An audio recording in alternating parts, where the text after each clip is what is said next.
I grew up the grandson of dirt farmers. My parents were on hard times. We grew our own fresh produce. When my son Chris was diagnosed with diabetes, I really hit this wall of realization of two things. One is that fresh produce would be really important to his health. And the other thing was that tens of millions of Americans couldn't afford fresh produce.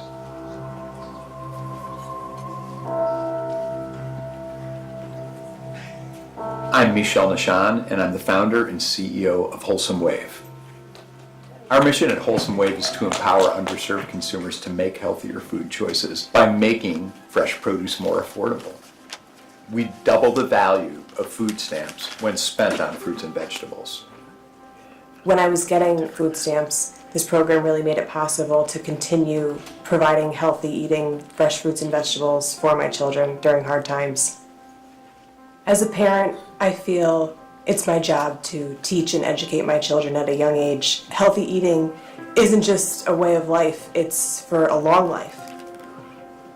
The customers are able to procure and afford quality food for their families on a weekly basis. The farmers who participate are simply more successful. They have more customers. That means they make more money. It is a win-win for everybody.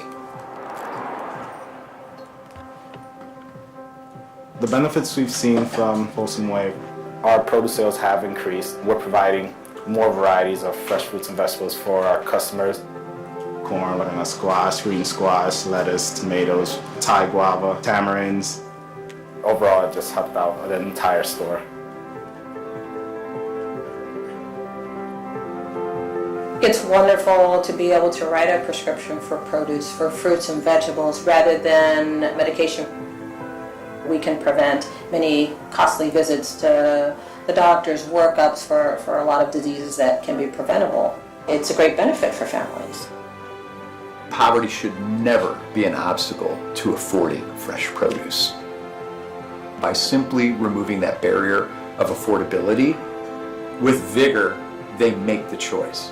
They feed their families, they see the change, they feel the change. And when that happens, we truly are changing the world through food.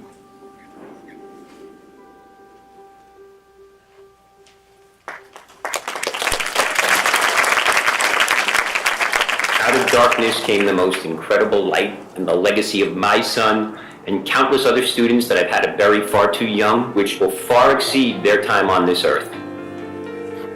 We are the poorest congressional district in America. That's an economic reality. You have 45,000 people living within 8 square blocks of each other, and healthy, fresh food is not available.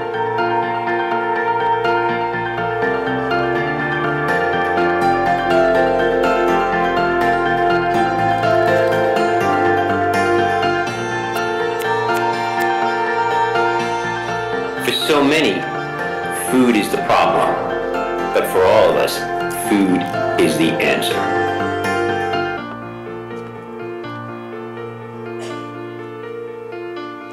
In a 100-year-old building, 4 stories up, I am wrapping schools, teachers, and children around a garden.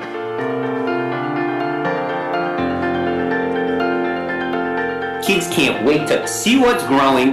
They can't wait to measure what's growing. They can't wait to eat what's growing and cook what's growing and grow more and talk about it and share it with their family, friends, and colleagues and integrate it into their classroom work.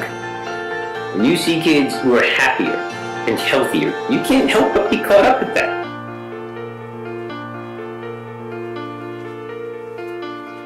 We grow food in school. We track it, we measure it, we date it. And if you expand their palates and their vocabularies, you expand their mind. This work is about giving life, creating life, perpetuating life. We are a whole school approach to education rooted in health, wellness, and mindfulness. The work is definitely evolved, and we are growing something greater. I go from a box to a garden in 45 minutes. My classroom is hosting people from 60 countries around the world. 6 continents. How cool is that? Our grades are up, our attendance is up, our school performance is up. You put a seed in a child's hand and you're promising them that's a plant. And they bet on that. So these children are betting on their future. Of all the plants I've grown, the greatest drop has been my students themselves. That's cool.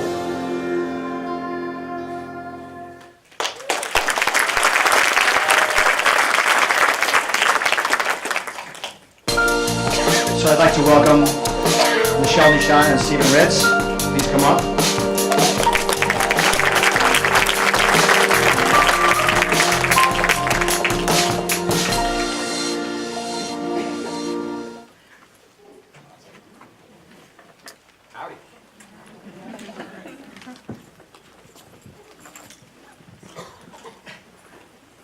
So you can sit back and relax. Yeah, I brought Stephen a cup of decaf, but I left it somewhere. And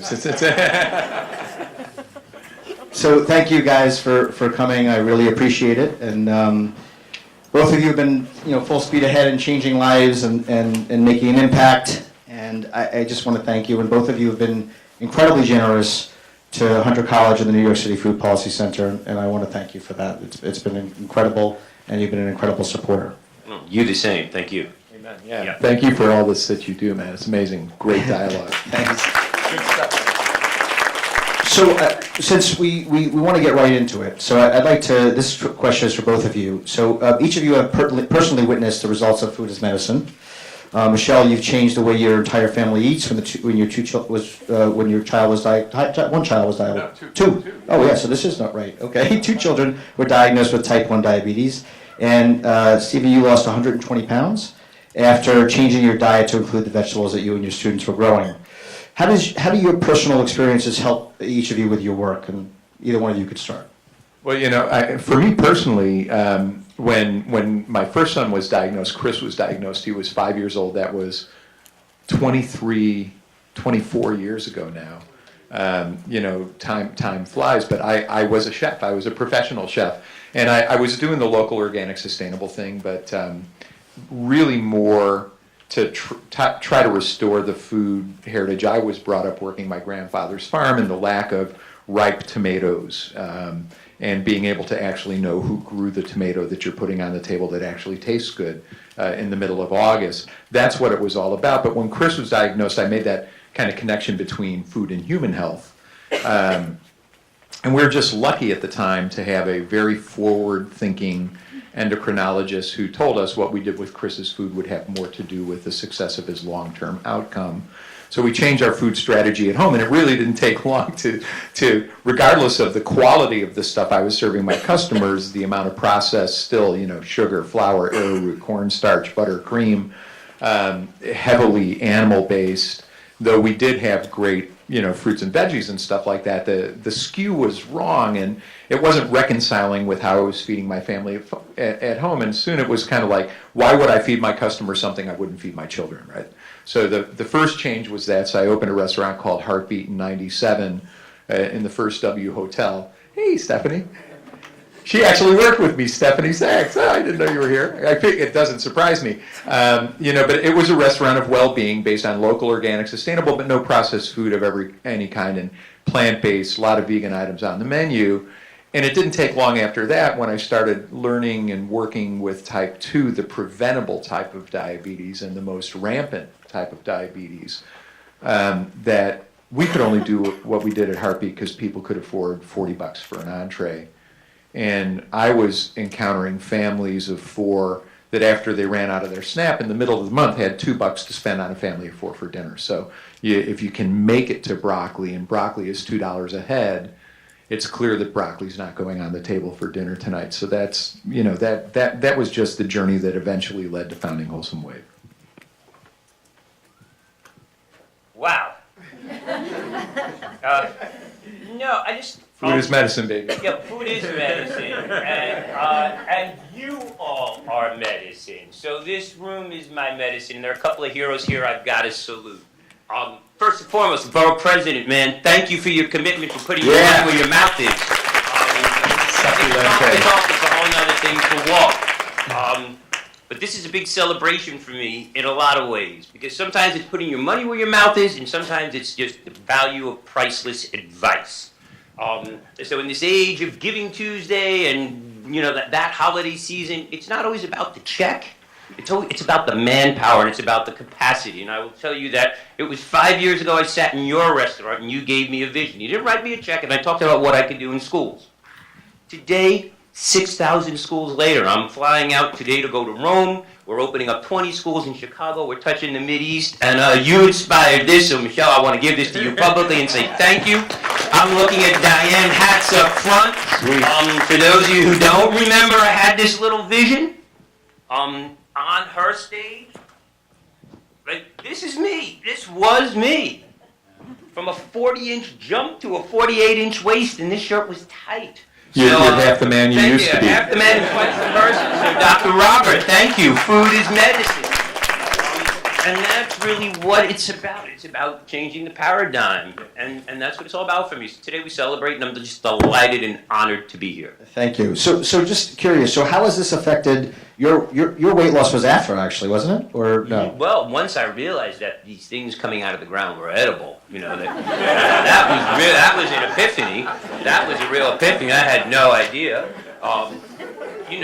You know where I'm from. I'm from the South Bronx. We don't have a lot of gardens. We don't have a lot of stuff. We have 50 steaks of fried chicken within 6 square blocks, the highest grossing McDonald's in America, and the most profitable square foot Domino's across the street from the projects. But try getting vegetables, much less knowing what they are, despite a culture and a community and immigrants who come from around the world knowing all about plants. So, much like your story, 15 years ago, I was taking cracking guns off kids in high school. Now I'm growing daffodils.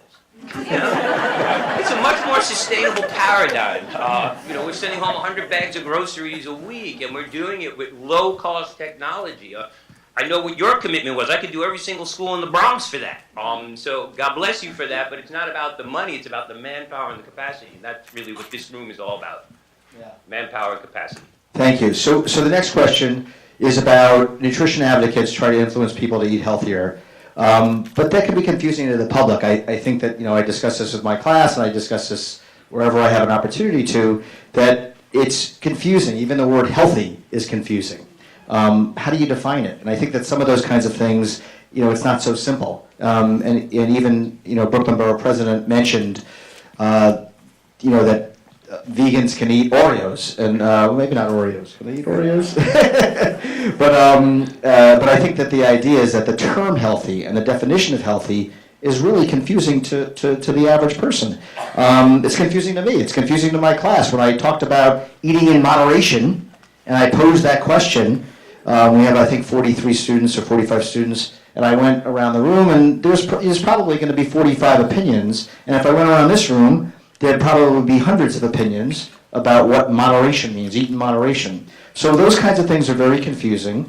So how is the average person, what are the messages we're going to send to people, and how do we, it's great for this audience to talk about food as medicine, but how do we get that message out to others that may need it even more than this group that's here today? Well, I think, in our work, one of the reasons why we focus exclusively on underserved communities, whether it's urban, rural, regardless of ethnicity, Native American communities, et cetera, is what we found is there, especially immigrant refugee cultures, there's an awareness of the connection to food and health. It's already there, and it really is just this barrier of lack of affordability that's preventing them from actually acting upon it. For others, I think, the Borough Pres says it best. It's like he changed the way he ate, and he looks amazing, he feels good, and he really experienced that food as medicine. So getting people to connect to health as the way you feel, rather than what constitutes a healthy food choice, because there's so much conflicting information out there. Cereal boxes that say healthy whole grains, but then you actually read the label and you have to go like 10 ingredients in to find the whole grain type thing. To me, it's the way you feel, and just knowing that if it's whole, it's good. And we chose fruits and vegetables because it's the thing that people consume the least of, and it's the thing where there are no disputing studies that don't demonstrate that there's an absolute positive impact and reduce of risk of a variety of diet-related disease simply by increasing the consumption. So what we've seen in our communities when people can't afford the fruits and vegetables, there's a lot of messaging out there now where they know their kids should be eating more fruits and vegetables when they can afford it in these underserved communities because of the other pressures that are under it. They go after it with vigor. Their kids start eating the fruits and vegetables. They start feeling better. They start losing weight. They start performing better in school, and they start making that correlation between the way they feel, the way their kids feel, and what is health. So it sounds complicated, but it's simple. We take the affordability with some very simple messaging. For right now, don't worry about everything else that's in your house. Eat more of this. When you start to feel better, let's talk about what your pantry looks like, and they're much more open-minded to the change, and they receive the messaging. It sticks better. And just, not to belabor this, but just the idea of when you're, listening to the news, I mean, the newscast that I showed before is clear, but when you're listening to the news, then you might hear something like, okay, well, California is using this amount of pesticides in their fruits and vegetables. It starts to make you, at least for me and people I talk to, it starts to make me question and think, nothing is safe. What am I going to do? And I guess, Stephen, is it growing your own, or should we be growing our own fruits and vegetables? Well, listen, I do grow my own, but and so do my students. But there are a couple of things. So what is health? So health is adding days to your life. It's adding life to your days, not days to your life. And that's what I meant. For my kids, every day it's an opportunity to do something great. So I want to add life to their days instead of days to their lives. Health in a community like mine, realize you can't even get, if we wanted to get to my community today, we can't. It's not accessible by mass transit. So it is isolated unto itself. It is generations of either design or default, and that's a wholly separate conversation. So for me, when I talk about health with children, healthy is living your life productively without causing disease or disease unto others within the confines of the law. That's a good place to start for kids with health. It's about mindfulness, it's about being productive, it's about being engaged. But make no doubt about it, in my community, children will never be well-read if they're not well-fed. And in my school, kids come to school for 3 meals a day. From many schools, NYCHA schools, there are 110,000 homeless children in New York City, 85,000 of which attend school in the Bronx. Understand what that is. That's bigger than most school systems in America. So when you infuse healthy nutrition into schools, you are changing everything. And we don't want it to be a Band-Aid. I don't want to be an after-school program. I don't want to be the garden guy. I believe that the art and science of growing vegetables and taking care of yourself aligned to Common Core and content area instruction transforms everything about a community. So much so I had to quit my job with the Board of Ed and be a full-time volunteer there to prove it. But that's what, changing the system and pushing limits is all about. So for me, being healthy is being respectful of each other, of the environment, of animals, of people, and most importantly, understanding that input equals output. And the best thing I use with kids is all those kids who want fancy cars, you wouldn't put vinegar in a Porsche. So all my children are my Lamborghinis, Maseratis, and Testarossas, and I want to make sure that they are properly. You got a two-legged quote machine. Unbelievable. One real quick note on that, in the spirit of what Steve is saying, and I think it's important for all of us out there to understand, because understanding what health is and helping convey that is very important, but if you have no hope, understanding is something that's really hard to be open to. You create hope first, and then understanding can flourish, right? So that what we do simply with these incentive programs is just create a tremendous amount of hope. Wow, all of a sudden I have money where I can afford fruits and vegetables. That's all I can buy with it, but now I can do it, no strings attached. It just the hope that it creates is spectacular. And that should always be the first domino, I believe, is hope. And thank you. And so Stephen, with the health food connection with children, I know you're doing that, in your schools. What about all the other schools? Well, I can only lead by example, but I think collectively what this room needs to do is we've got to stop living in trauma. And kind of look at what works successfully in the big business world. And the big business world has made it fun. McDonald's doesn't get you through the door by telling you you're going to drop dead. They get you through the door by saying, I'm loving it, like hop on board. So we need to kind of get children to bring the fun back to it. And there is nothing cooler than putting a seed in a child's hand. So bringing fun back to the age. If I get one more traumatic email about how many children are starving and dying in New York City, I'm going to implode. Send me a happy note and make it fun for kids. We need to make this fun. Children are the entry point, and guess what? They like to laugh, they like to sing, they like to dance, they like to make art. And if you put veggie art and veggie dance and veggie happiness at the heart of what you're doing, guess what? Odds are they're going to eat it. And the other thing we need to do is really start calling out celebrities who are selling our children and our communities down the drain. I'll say it here, and if it's live stream, LeBron James, you don't obey your thirst and drink Sprite. No one's drinking Sprite at halftime. And Beyonce, give it up, please. Stop selling our communities, the communities that made you, down the drain. Our health comes before your wealth, and you got enough, and we made you. So do the right thing. And vote with your dollars. People in this room vote with your dollars. Act up, act out, and tell kids what to do. Lead by example. I didn't get thinner by, talking about it. I did it by having less soda. And the kids saw the soda disappeared, the pizza disappeared. What's that? With something green? Can we grow that? Sure, let's try. You got to lead by example, and that's really what this is all about.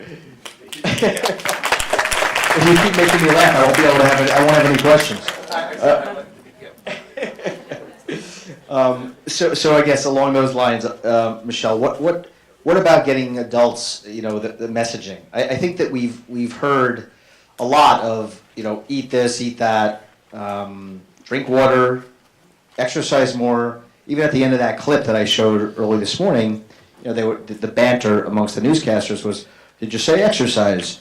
I think we just hear a lot of the same messages over and over again. And I just wonder if this sort of creates an effect of, sort of when someone, a spouse or someone is constantly telling you to do something, you're able to kind of not even hear them. I'm worried that that's happening, that our messaging is just becoming not even heard anymore, especially with all the conflicting discussions that are out there around these topics. So what about things like default health? What do you think about that? And I'm not sure if that's clear what that means, but legislation, calorie menu labeling, supermarkets, being told that they'll get incentives with if they have a certain amount of space that are devoted to fruits and vegetables. Are there other ways of getting this food and medicine message out there that could be regulated, could be talked about, like what Brooklyn Borough President was talking about? Well, I think one of the beautiful things that Stephen and I share in common is that we love being stuck in the mud of what's happening in the clay of what's happening in the communities. So it's, I've seen, efforts where grocery stores open in food deserts, not a term that I'm particularly fond of. There's plenty of food in these communities, just not the food that we know can lead to a healthy life. Food swamp, yeah, really, maybe that's even better. But I think when we look at it, you can open a grocery store in a food desert. You can have a bodega that didn't have a produce section, put in a produce section. When somebody runs out of SNAP in the middle of the month and they have $2 to spend on a family of 4 for dinner, they're not buying fruits and vegetables. There are supply chain challenges. If you're a bodega and you put in a refrigerated supply chain, you're not buying a pallet of bananas, which a super Stop and Shop can buy at $20 a case. You're not even buying a case of bananas. The minute you split the pallet, the price of the bananas goes up about 30%. The minute you split the case, it goes up like another 30%. So you're almost paying double the price for bananas. A lot of people accuse these bodegas of raping their communities by overcharging for poor quality produce. No, they're not. They're spending almost twice as much as a big grocery store does on the food, so they have to charge more, which explains why they don't have a produce section. It's just not economically viable for them. Without the affordability, Nobody's going to carry a product that they have to throw away. It's just not going to happen. And when I look at what's happening in a lot of schools, it's like messaging to the parents, messaging to the parents, messaging to the parents, either guilting them or trying to over-inform them about how to feed their kids better. And what I've seen with a lot of the after-school programs that Stephen talks about, teaching kids, getting them excited about things like broccoli and kale, they go home to an unaware parent who has no idea the school is teaching their kid to do this. The kids come home demanding something they can't find, and once they find it, they can't afford it, and then they look at the school as just using their child as another reason to remind them as to how poor of a parent they are. And it provokes this unintended derision. So often I look at these community-based groups, it's like, what do Stephen's programs look, or the great work of wellness in the schools look like when we actually look at the Food Insecurity Nutrition Incentive Program in the 2014 Farm Bill that provides $100 million in federal funding to double fruits and vegetables, double SNAP when spent on fruits and vegetables. Use that as a parent engagement tool in these classrooms so that the parents actually feel like a partner to the school in reaching their kids and providing. There are things that we can do at the community level that in that environment, any concepts and notions that you guys are working on academically to help people better understand nutrition is better presented in that environment where parents feel like a partner so that they can open their minds to it. Because right now, again, I think there's a lot of hopelessness. And when there's hopelessness, your mind is not open. So the more complicated, no matter how simple you make the message, it's like if you're rubbing two pennies together to keep your kid alive between the doorstop and the bus stop, you don't want to hear from anybody, academic or otherwise, about these notions and concepts of how you should be feeding your kids differently if you're not bringing something along that gives them the resource to act upon that in a way that they know will extend and enrich the life of their child. So that does mean thinking about legislation and thinking about funding, from government funding along those lines to sort of incorporate these things into the school. Each of those, so it's so funny because I remember when you sent along some of the notions of the questions it's like, please don't answer all of the above, but the answer is all of the above, but it's in what order do we act and which piece of it do the many devoted experts out here take and own, and if we can do that, if we can set aside the things that we maybe don't do so well as organizations or advocates and really focus on our unique strengths, and then we plug into the missing pieces and we agree to work together on it, that's when the whole notion of collective impact becomes a real living thing with potential. So I'm going to go the other way. Instead of saying all the above, I'm going to say none of the above. I'm going to say absolutely none of the above. And while you say I'm decaf and most people know me, I have two speeds, fast and faster. What's the true speed that you operate in communities like mine? The speed of trust.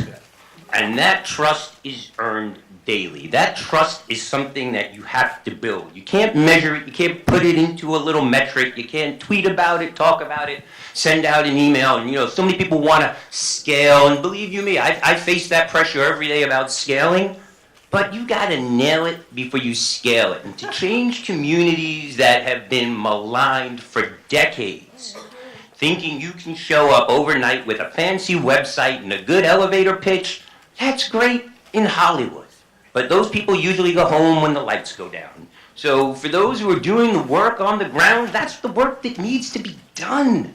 That's really the work that needs to be done. Some of us don't need to scale that big. We talk about eating local, keeping it local, food to table. How about community to table? There's no need to take programs all around the world if you can't and if you're not ready yet. So, we need to stop moving from what I fear is a health and wellness space to what I call the health and wealthness space. Because we're so interested in raising money and doing this and growing, we forget about the communities and people that we're serving. And the biggest ambassadors for change in all of this are children.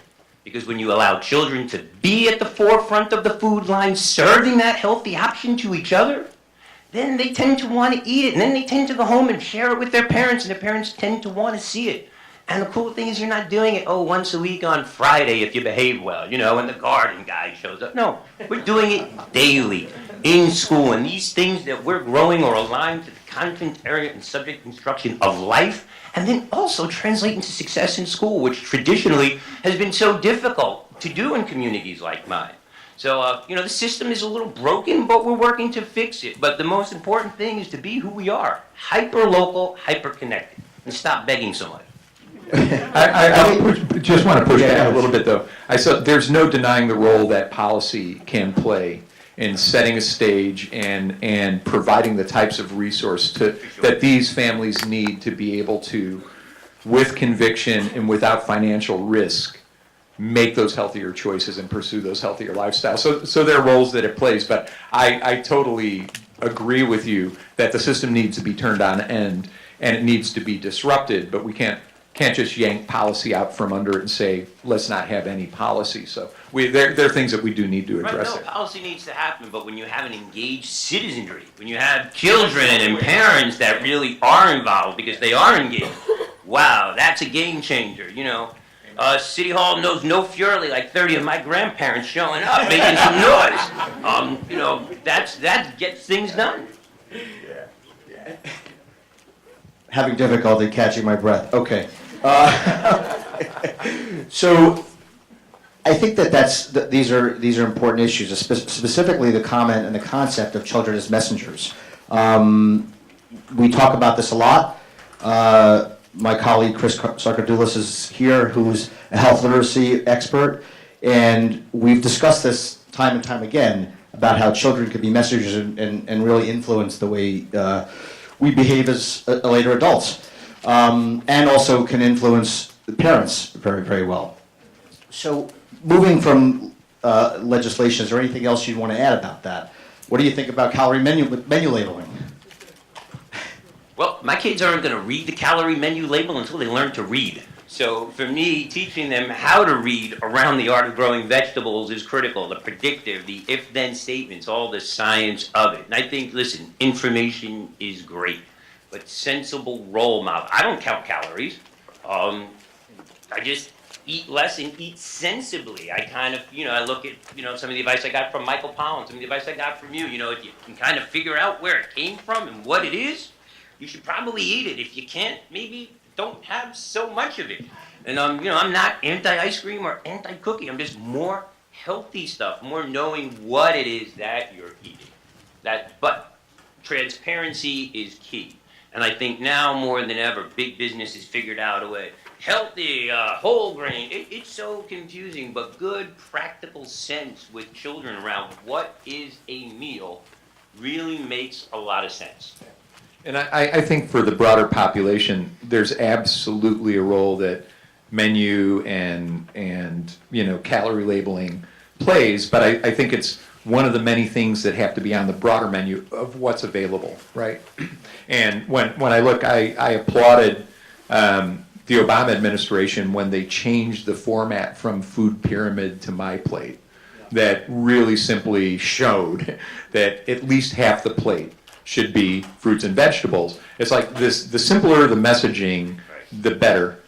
Again, it's like, we all know this to be true, that especially when we're talking about communities that are struggling with poverty, they're not struggling with poverty because they're completely unemployed. You have a single parent working 3 part-time jobs to try to equal a full-time job, and they're doing their shopping often after midnight at 24-hour stores, and they have a limited time to intake a lot of information and are very well aware of the dangers that their children are facing, just from community violence and other things, as well as, the food that's available to them with very, very limited resources. So in those types of environments, I believe the simpler the information is, the easier to understand, the more resonant and culturally appropriate it is. Those are the most important boxes to check.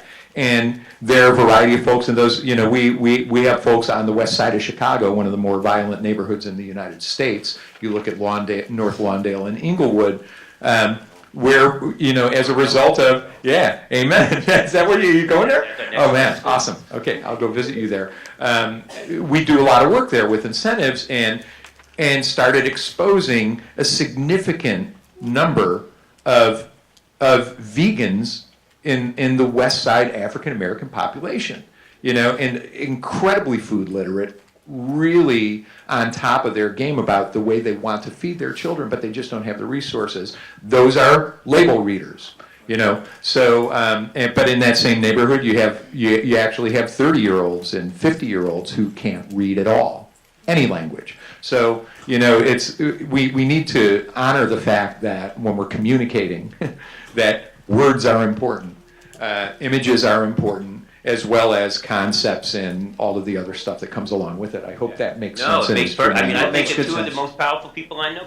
You know, look at Karen Washington, and what a hero. And look who she's preaching to. And then look at Will Allen. You know, I grew up wanting to be Will Allen. You know, breaking the color line in, you know, in the first college. You know, playing. I mean, that to me was awesome. But you can't play basketball. Oh, I can. Oh, you can? Oh, I did. You don't know that. But those are the kinds of heroes that we need. We need real people. You know, we don't need to create these fake role models. We need more real people in our community, and that's really what it's about. Trust.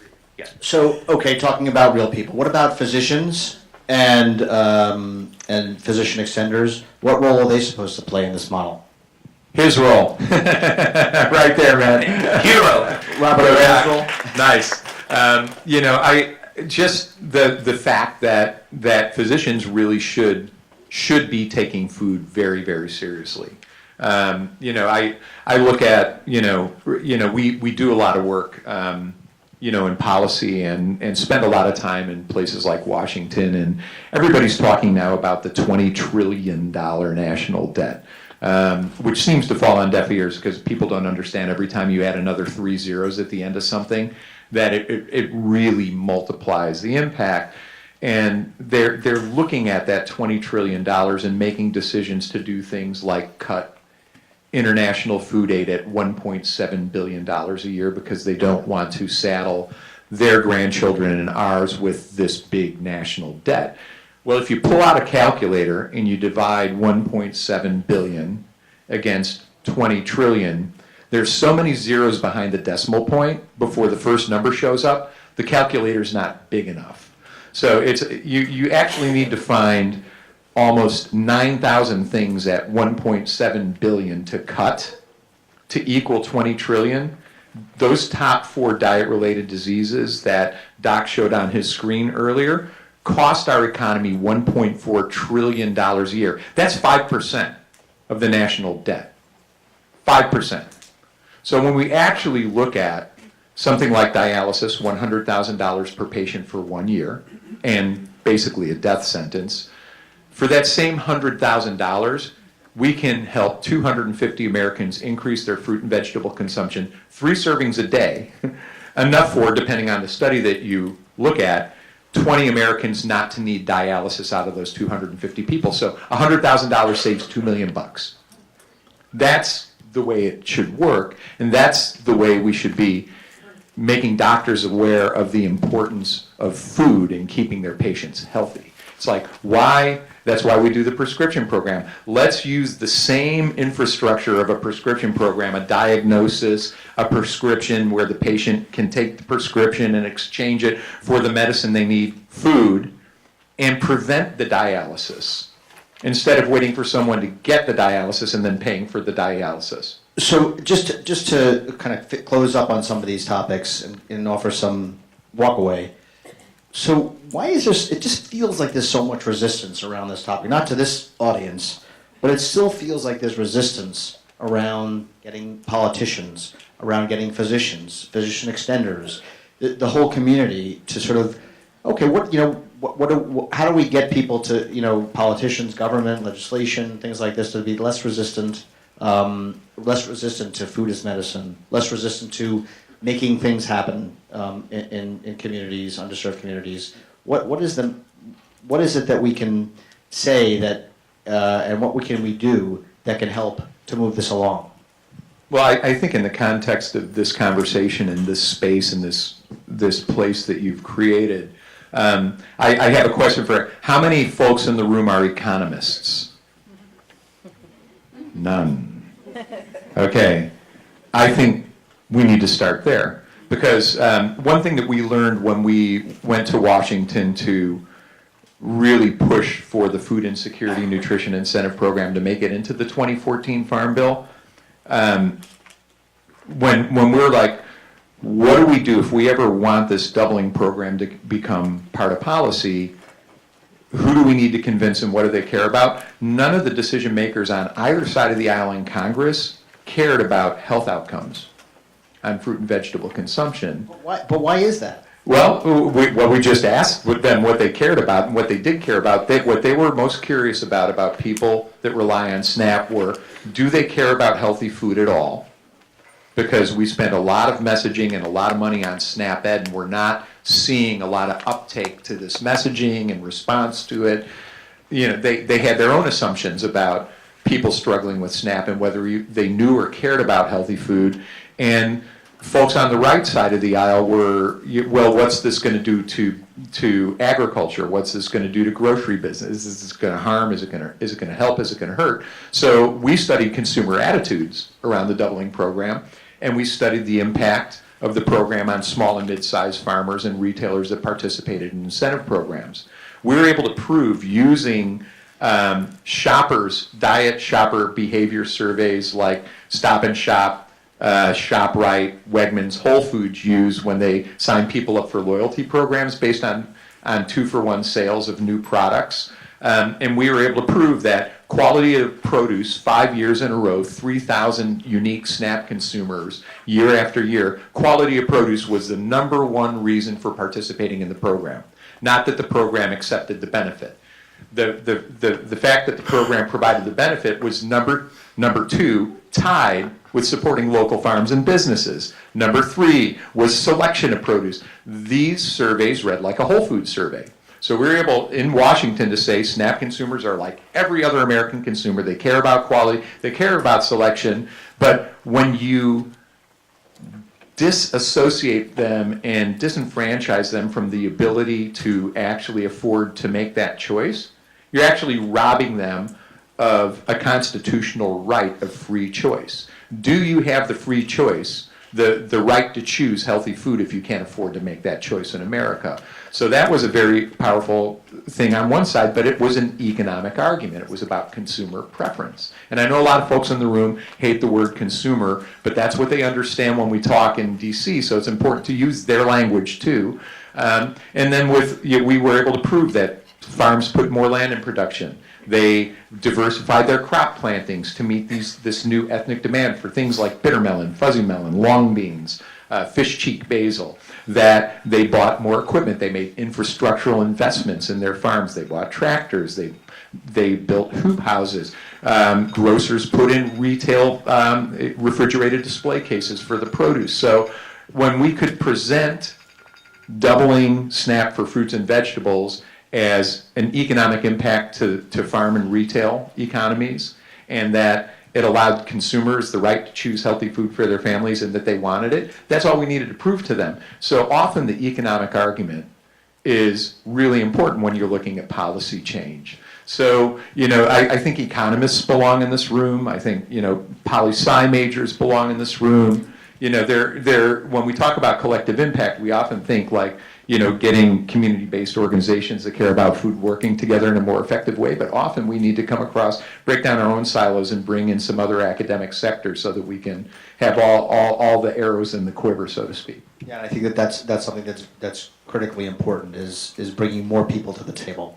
Right, we got to stop preaching to the choir, but which we do a great job of, we need to start speaking outside the choir. But 2 points. Number 1, the economic argument. So George Edwards, who's probably a hero to many people in this room from the Department of Ed, the champion of the School Garden to School Cafe program, put out a great email this morning, if you haven't checked, that the economic impact, if 25% of the public schools spent money on local produce, the impact would be $200 million a year in New York State and affect the health of 6 million people.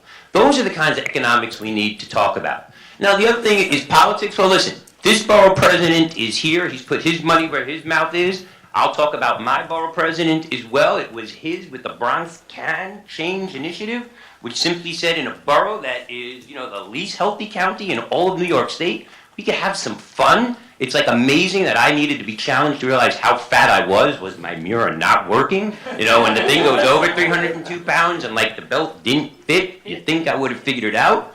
But, simple changes. I'm looking at Stephanie. Her job is you can get someone to do one thing differently. Get the Gatorade drinker to drink water. One thing, you are going to impact a kaleidoscope of changes. And the domino effect. And it's really that. Do one thing, do it right, and the economic piece works. The public policy, I think now more than ever, smart politicians are talking about the overall health of their community, and the overall health of their community certainly has to deal with food. Thank you. I want to thank Stephen Ritz and Michel Nischan for being here today. As always, great contributors. Just so you know, we're going to switch right to the next panel. Just give us about 2 minutes for setup. And Samantha Heller will be here as a great friend, a dietitian, an exercise physiologist will be moderating. And I just want to thank everybody. And just remember the hashtag is hashtag Food as Medicine Summit and hashtag NYC Food Policy. Thank you.